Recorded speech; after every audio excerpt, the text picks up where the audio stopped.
Okay guys, welcome back to the shop. I'm kind of on a mission to get all this stuff that I've got painted installed, and so that's what I'm going to do some more of today.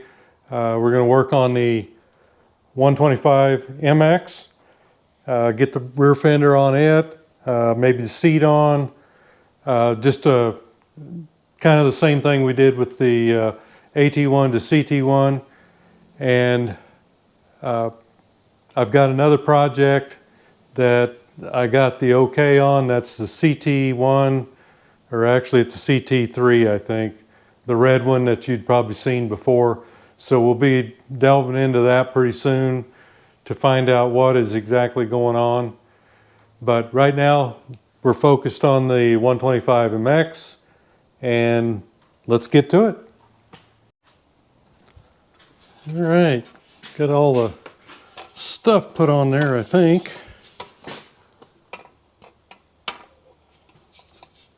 And just kind of push it up between them. That's how it's supposed to work anyway.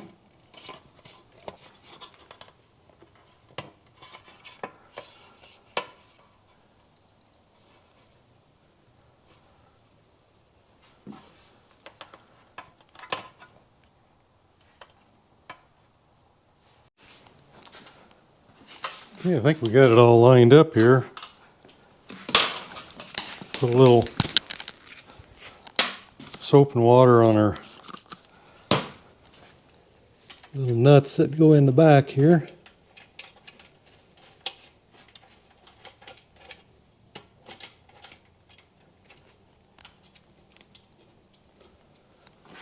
Hopefully they'll draw into those rubbers.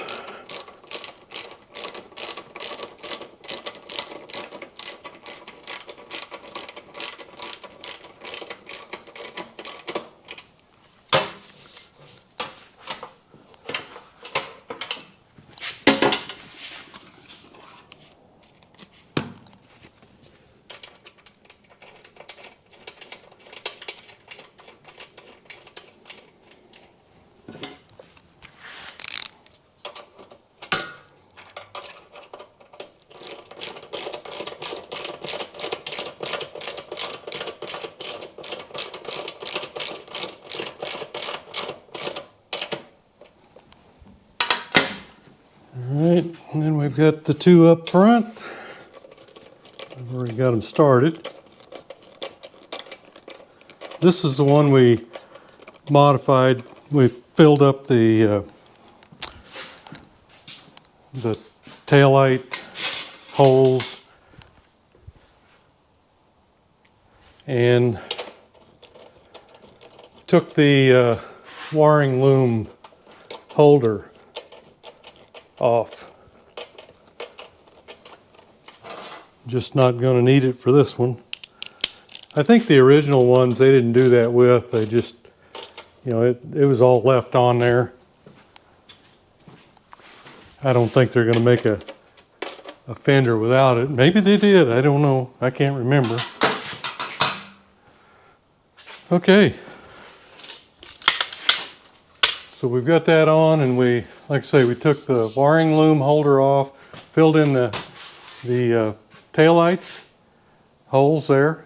So it's just, but it's stretched back a little bit further. Remember, we added an 1.5 inches here, so this puts it back. But I pulled the springs off. I think I did a video on that, and brought the travel all the way down, and we still had about 1 inch back here. So I think we're okay. You know, it'll just, the riding will tell us, I suppose. So at this point, let me get the seat. I think I've got to add the brackets to it, and then maybe we can get that mounted on too. And we can just get our brackets back on here. I just painted them a little bit earlier.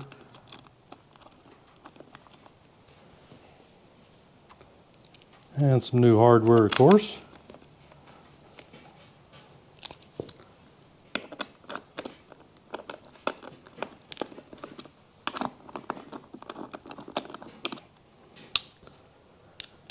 Probably got some poor 15 in that one. It's kind of trying to be not easy to get in. I'm going to leave these a little bit loose. It helps get the pin installed. There, okay. And that, like I say, it'll just help get the pin in, which can be a problem sometimes.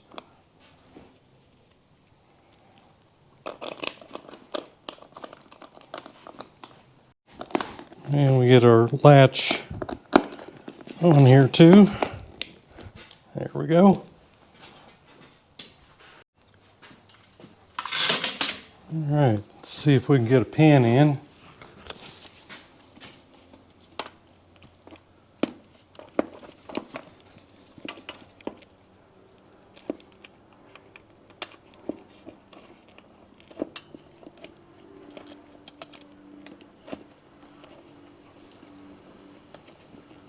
It's pretty tight.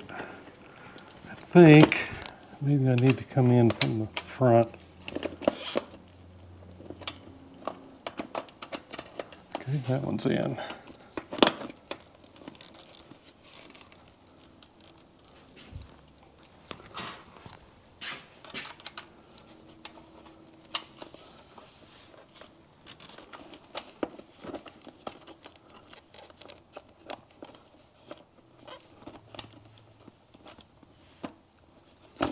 Oops.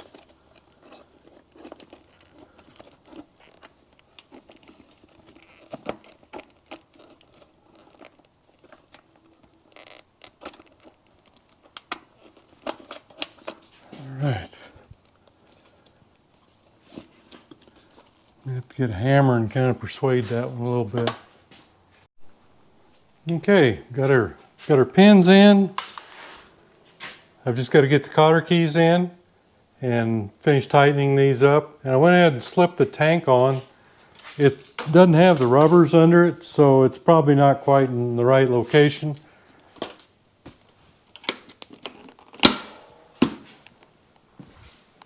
Looks like a little extra gap right there, so that'll, I think, once I get the rubber in there, you get the one here and you get the two up front. So that'll raise that up to where it should be.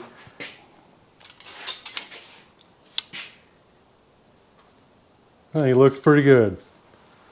I'm waiting to get all these other parts painted. I just think it's going to really be nice to finally get so much of the stuff put together.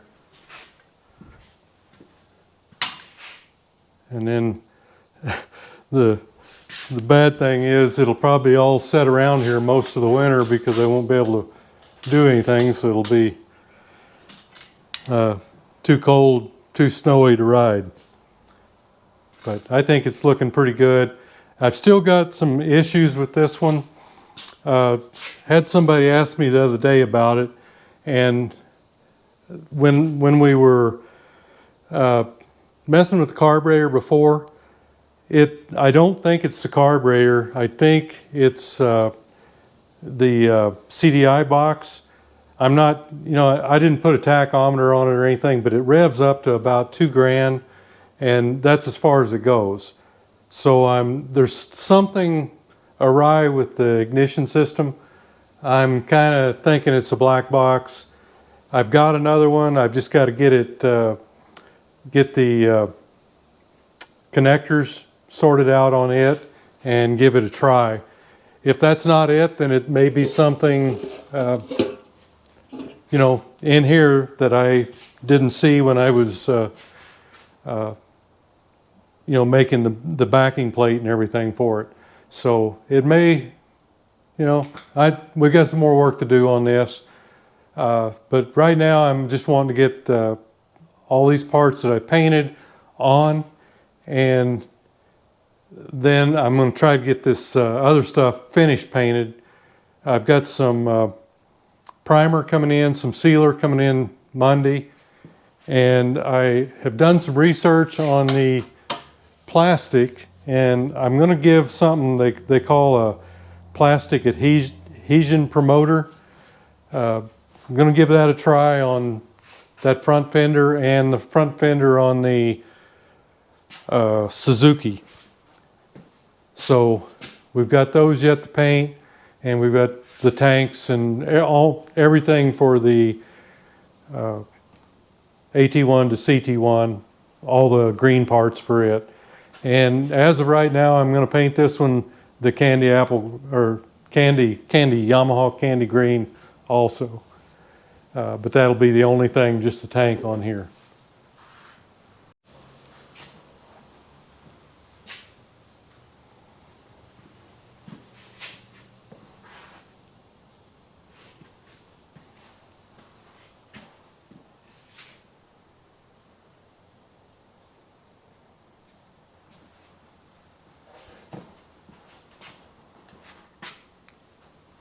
Kind of a trick old bike.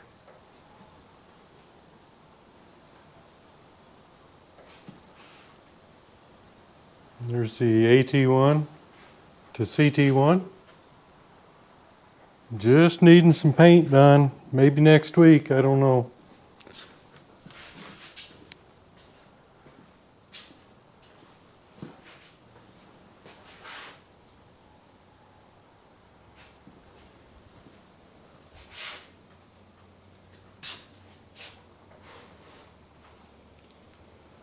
Okay guys, we got our 73 up here. We're going to go ahead and take a look at it.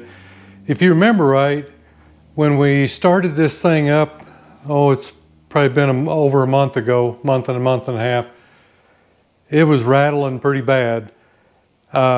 Initially I thought maybe it was going to be a rod. I really think it's probably piston. It's really loose. Looks like it's probably ingested a lot of dirt.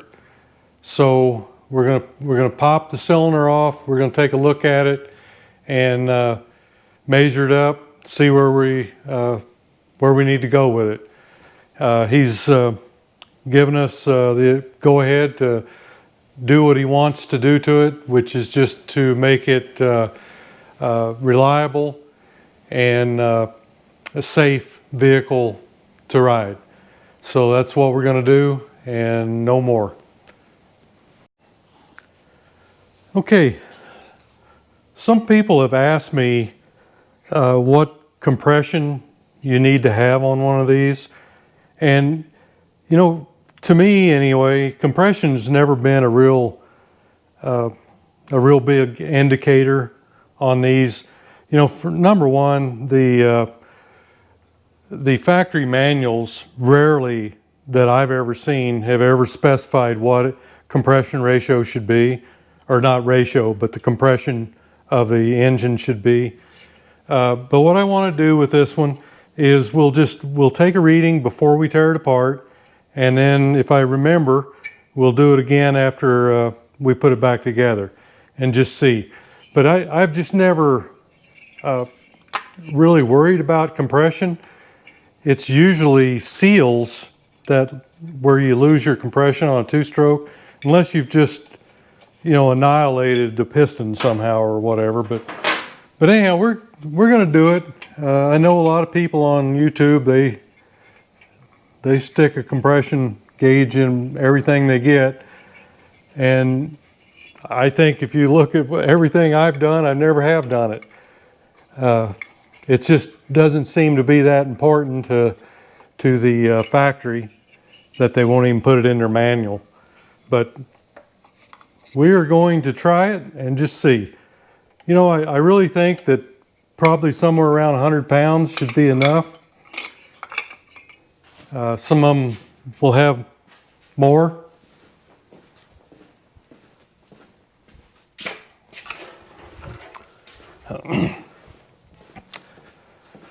Get my ladder here so I can get up here to the Kickstarter.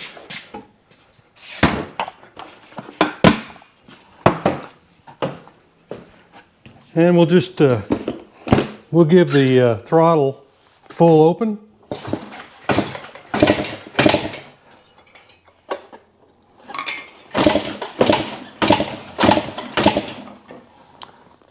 Looks like about 100.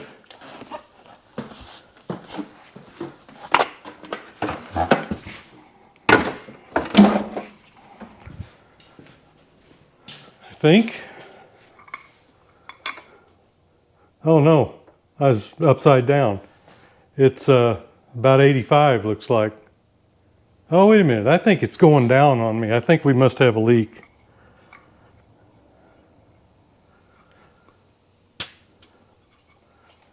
Let's try it again. Let me give it another little turn here.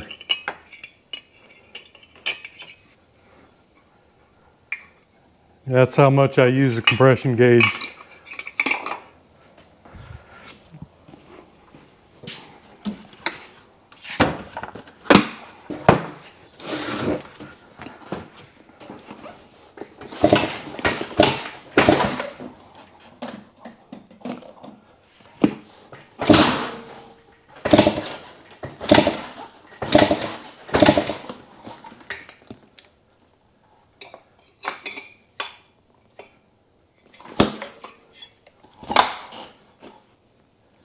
Got right at 90.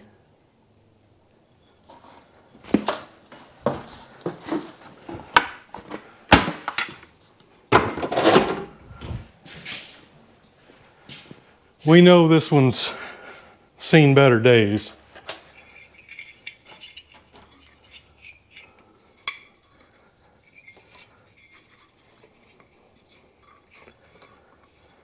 It just means a lot more on a 4-stroke than it does a 2. I mean, yes, don't get me wrong, you gotta have compression, but it's just not as big a player. You can usually tell right away, or I can, whether you've got enough compression to start the engine. I from there go to looking at seals or carburation or ignition or whatever. It's just a kind of a feel type thing. Okay, I think first thing we need to do is get the carburetor off, get the pipe off. Let's go for the pipe first. This one's got the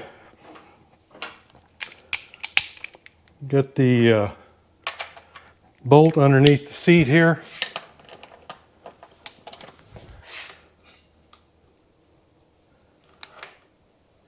I think you can see.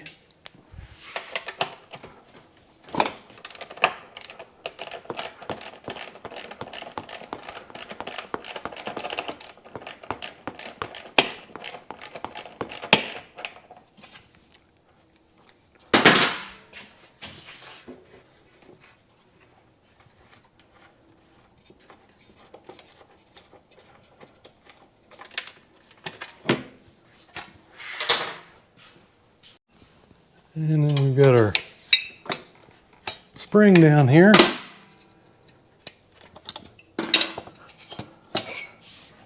Gives us a pipe.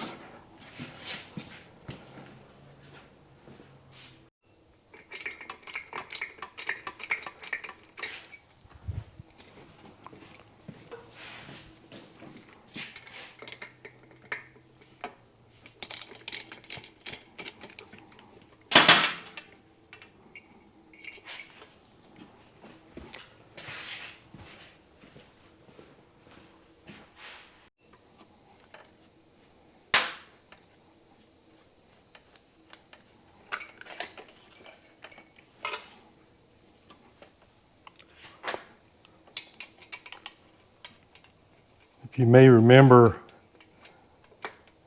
I grabbed this Chinese carburetor and put on here just to get it running. It wouldn't run on the original carburetor. It needs to be gone through. So that's why this one looks so good. Not that it is, but at least it started it. A lot of people have good luck with those. I just haven't had. Just not my thing. I'm probably a little prejudiced that I just don't like hardly anything from China. But that's just me. All right, let's see. Get us some head bolts. Okay, I am seeing a lot of oil. I don't think that that's he was running it on premix. I don't know whether the oil pump quit or what. We'll have to be looking into that. But as I look around the engine, I see a little bit of oil between the head gasket and the head. Not a lot. It may be from wherever this other bit of oil has come from, but the only leak that I have seen is from, it looks like it's coming from the drain plug in the bottom. Probably needs a gasket. But we're going to go ahead and pop it off and see why it's so noisy.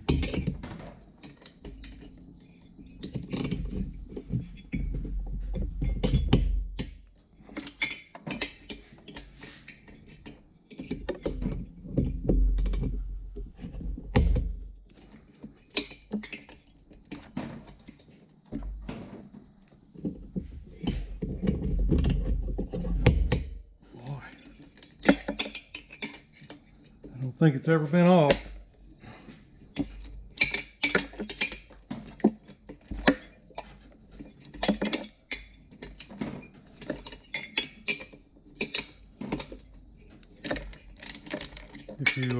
If you didn't watch the first video on this, go back and take a look at it. There was a lot of noise when we fired it up. A lot of noise. Originally, when I first started to kick it, I thought, oh, this looks like or sounds like a rod, but the more we got into it, and once we got it running, it sounds more like piston slap to me.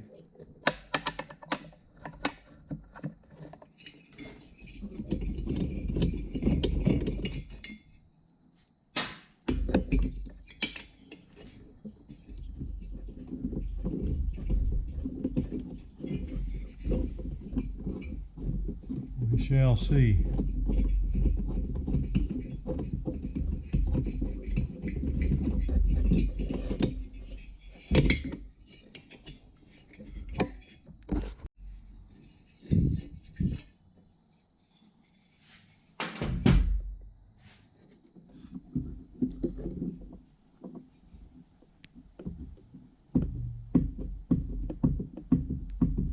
Pretty loose.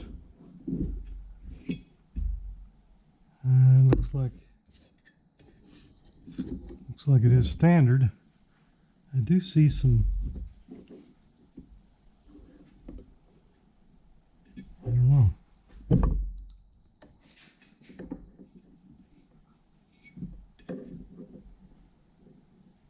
Yeah, there's some scoring. There's some over here on this side.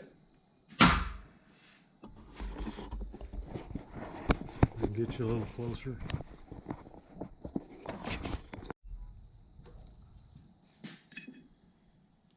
You can see a little scoring over on this side here. Right here, right here. But there's a pretty good spot right here that you can't see.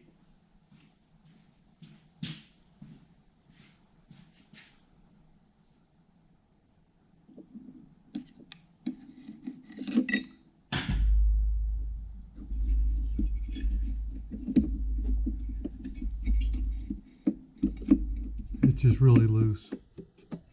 I don't know if you can see that or not.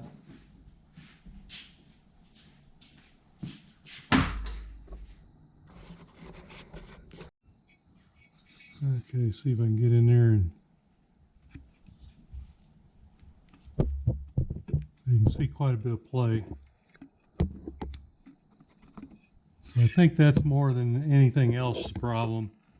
It's just really loose. That is what it kind of sounded like.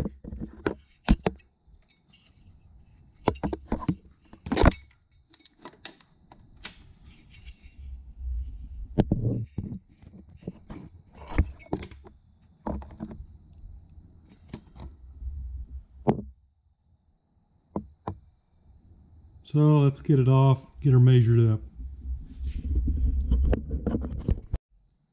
Okay, get the oil line off.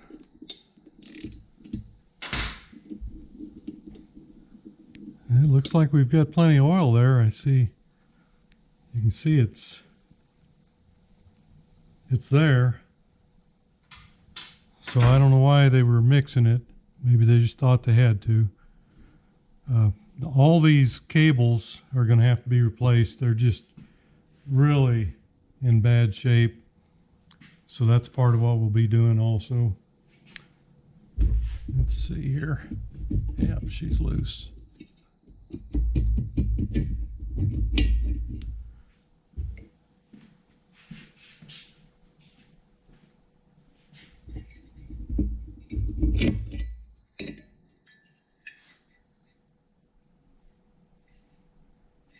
It's well lubricated.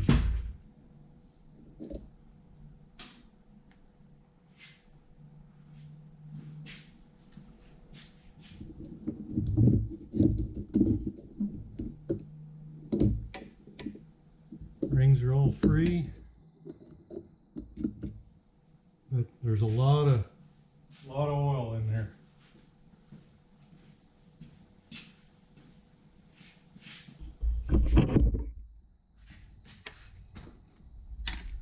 You can see the oil running out here in front.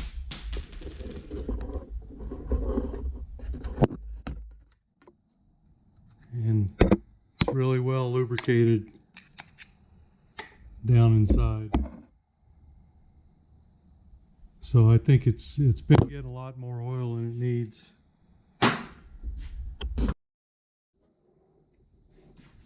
Yeah, as you can see, plenty of oil in there. That's not the problem. Anyway, right now, that's more than it needs. That's not necessarily a bad thing.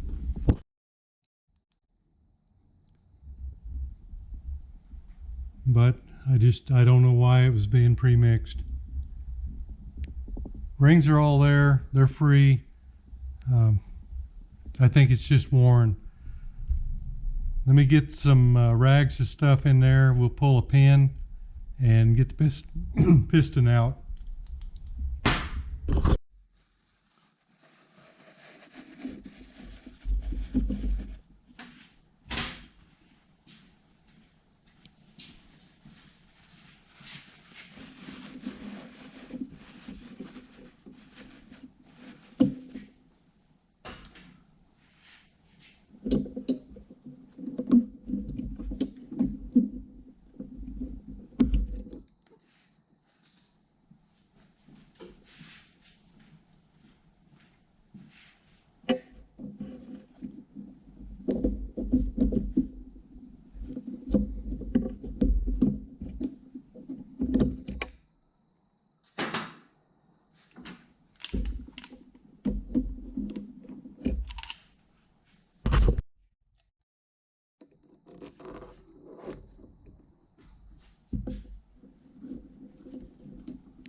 Yeah, there's plenty of oil in there.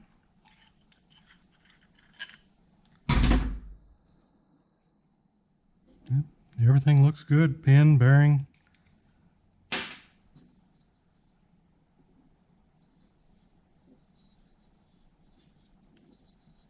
Piston actually looks good except for the scoring right there and right here.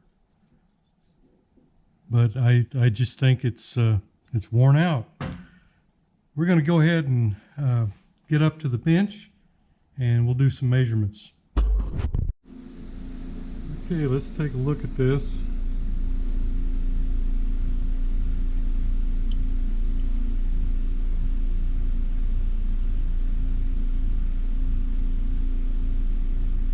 Take a look at my mic.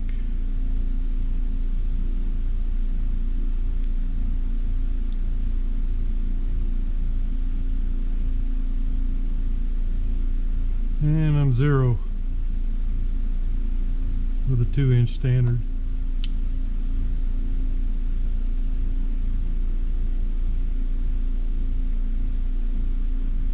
Okay, we're going to measure our piston. Yamaha says 3/8 of an inch from the bottom, so it's right about here, just below the bottom of the holes.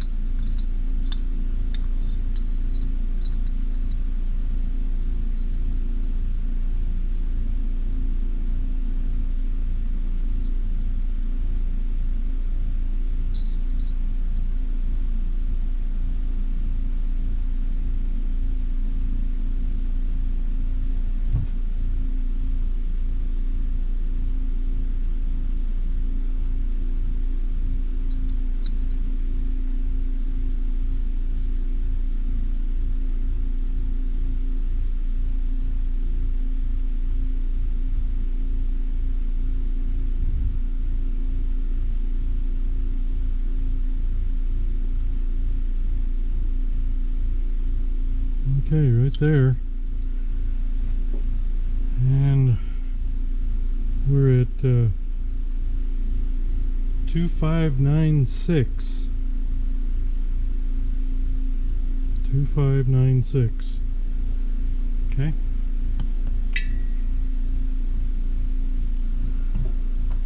I'm gonna go put that into my bore gauge. All right. Let's see if I can get you so you can see everything here.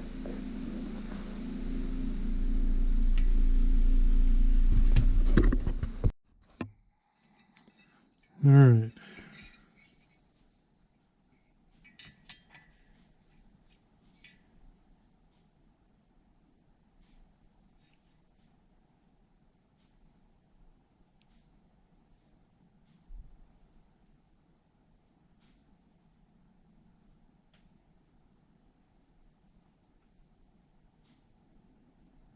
Well, I'm getting right at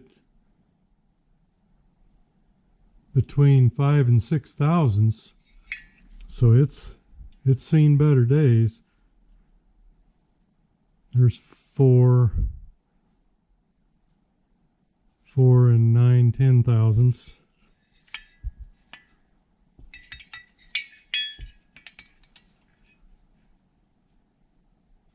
See, we're 4 thousandths perpendicular to the crankshaft. Okay, because you're supposed to measure this way.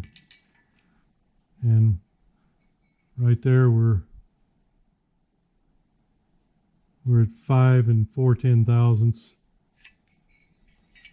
See what it is on the bottom.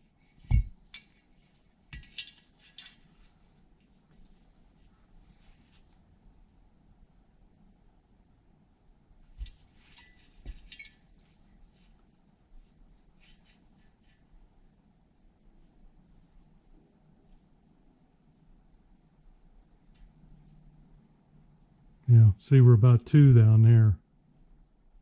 That's where we should be. So it's really kind of, it's much smaller down here than it is up here. So it's really wallered out.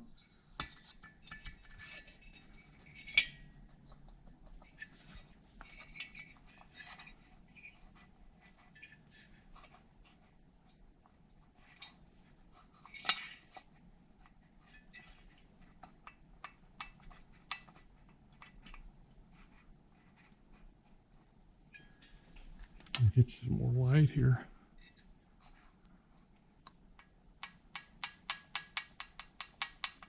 Pretty loose.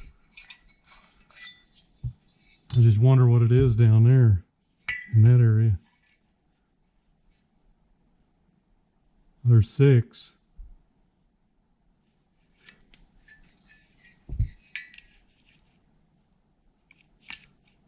Gotta stay out of the port though. Yeah, 6/1000. My goodness. I just want to check these rings.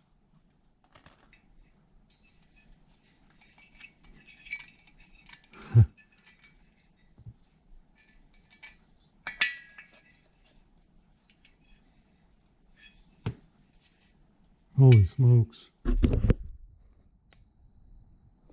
that a ring gap or what? I don't know, can you see that? Let's take another look at it. Try not to blind you here. Look at that paint, look at that gap on that piston ring up the top. That must be a, oh gosh, 3/16 of an inch. I don't know how I'd measure it.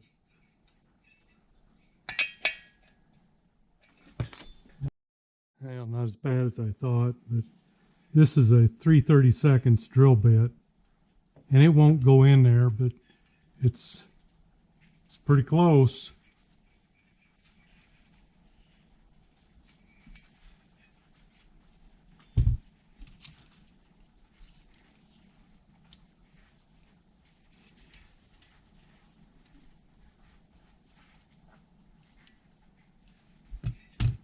Yep, a lot of space on those rings. No wonder the compression's low. Of course, what is low, you know?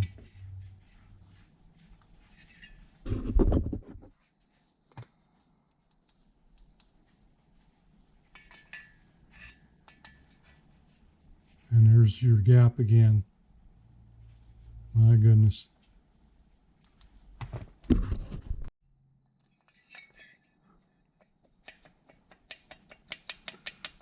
So I'd say that's the cause of the noise anyhow. So I think we're going to have to go second over probably. So look forward to that. And I went over and I checked the rod, and I don't feel anything up and down there. So I think this is the source of our noise, and certainly the source of not running very well. And we'll just do a verification check here with the snap gauge.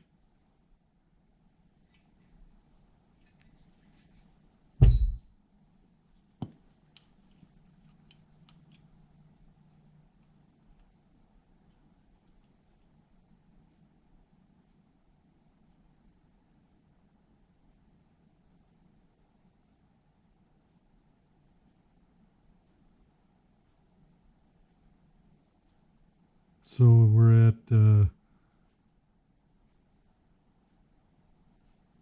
let's see, 21, 4, 5.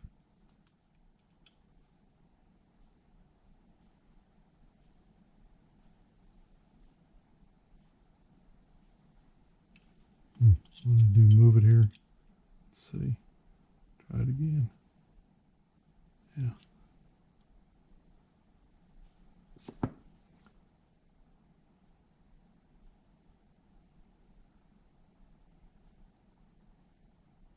Yep, almost 6/1000. It's 5 and 9/10. So almost 6/1000. That's pretty much what we're getting here. You know, depending on where we're at, 5 to 6. There's 6.5. There's 6. There's 4.5. There's big, just depending on where you're at in there. There's 5. There's 6. Yeah. Yep. Bad shape.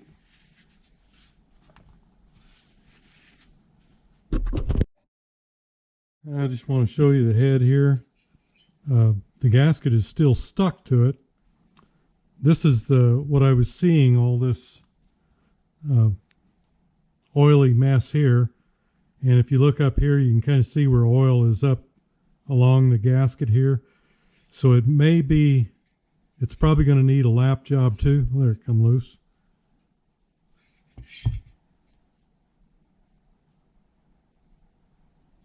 Well, the good news is there's nothing that's gotten loose in there. So everything looks pretty good inside. It'd be quite honest with you, there's not a lot of carbon there. It's just really oily. So I think that that's going to get him running good, that and the carb cleaning, and probably set the points, or maybe have to put some new ones in. I'm not sure. We'll see. So there you go, guys. Little look at the 125 MX, getting the fender on, getting the seat on, kind of put the tank on there so you can kind of see what's going on there. And then we got the AT-3 or CT-3 up there, and got the cylinder pulled off. I'm just positive that's the source of all the noise. It really sounded like something was trying to get out of there before. I think we just caught it before. I don't think it would have lasted much longer. If 90 PSI is the compression, well, it's pretty low. And as you saw, the ring gap was more like inches instead of thousands. And we got 6 thousandths and on the piston cylinder clearance. So it's going to need second over, and I don't know. I guess we'll be boring it here pretty soon. He's given me the go ahead to go ahead and fix it, so we'll get that done. I went over and I checked the rod, the up and down play, and there is none. I did the first time when we were doing the initial run of it, the lower bearing on the mag side, I could feel a little play in that. I don't think we're going to go there. Probably going to put a set of seals in it. It's at least on the mag side. I've still got to pull the transmission side, see how much oil is in there. I'm satisfied that at this point anyway, that all the oil we were seeing, it's because they were pre-mixing and the oil pump's running too. So I don't think there's a problem with it sucking oil from the clutch side, but we may. We'll see where it takes us. We'll probably just go ahead, put the mag side in, do a leak down check, and see where that is. If it's if we've got any problem with that, then we'll go ahead and run that down. Hey, thanks for going along on the ride, and we'll see you next video.